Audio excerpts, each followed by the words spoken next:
My name is Rajpal Gill. I work as a principal network engineer for a bank and I'm 47 years old.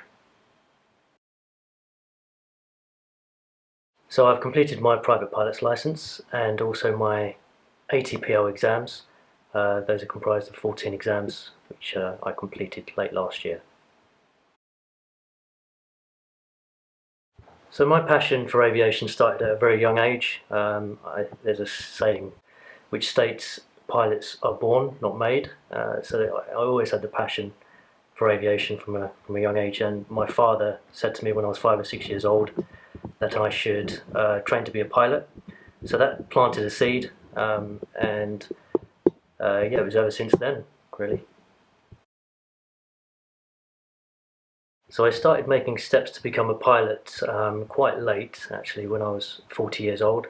That's when I started my proper flight training as a private pilot's license.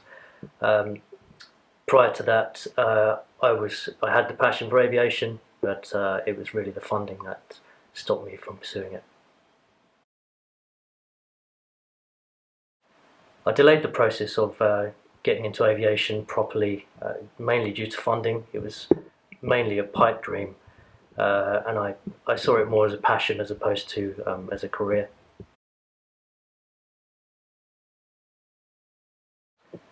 To complete my private pilot's license took over 2 years. I trained in the UK from Rochester, which is a grass airfield, and the biggest challenge there was the weather, because being a grass airfield it was closed for 3 months of the year, and I was working full time as well, which is why it took that long. The biggest struggle was time, as I was working full time for a bank, and also funding was always a challenge. I funded the training by working full time for a bank. I work in IT, and I kind of was pay as you go all the way through the process. I did obviously save some money for the starter pack, which is a 5-hour starter pack.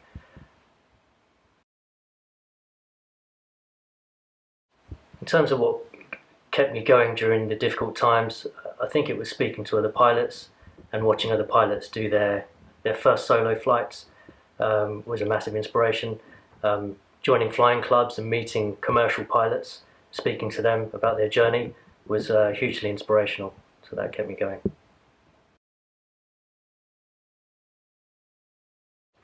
The most enjoyable thing about my private pilot's license was, without a doubt, the first solo. That is definitely one of the top three fantastic achievements in my life. It was a beautiful day with blue skies, and after I landed doing circuits, my instructor told me to turn the aircraft around, so I did so, and then told me I'd be doing my first solo flight. So my heart rate was pretty elevated at that stage. But yeah, I took off, flew the circuit, came back round and landed perfectly actually, and yeah, that was mind blowing. In addition to that was the actual cross country qualifier, which was 150 miles, and you have to land at 3 different airports, including the one you take off from. If you're looking to become a pilot, I would say don't give up on your passion. It will be challenging. There's many aspects that will hold you back. Obviously, the finances, the theoretical exams you have to sit, the time management.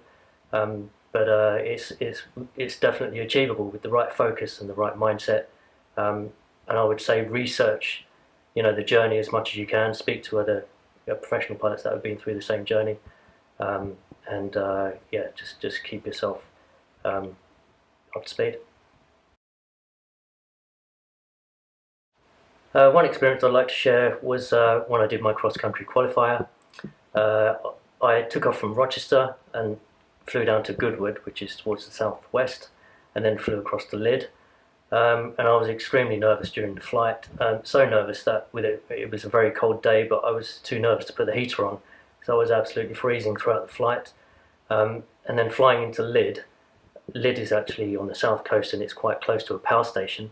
And when I'd flown there before with a flight instructor, to keep me away from the restricted areas, he told me that the power station had anti-aircraft cannons, which I was quite fearful of, and I perhaps shouldn't have believed that story. Anyway, it meant that I cut the downwind leg quite short, so I was quite high on the approach to a landing. So I had to do a circuit, a go around, and then I landed it quite well on my second attempt. So okay.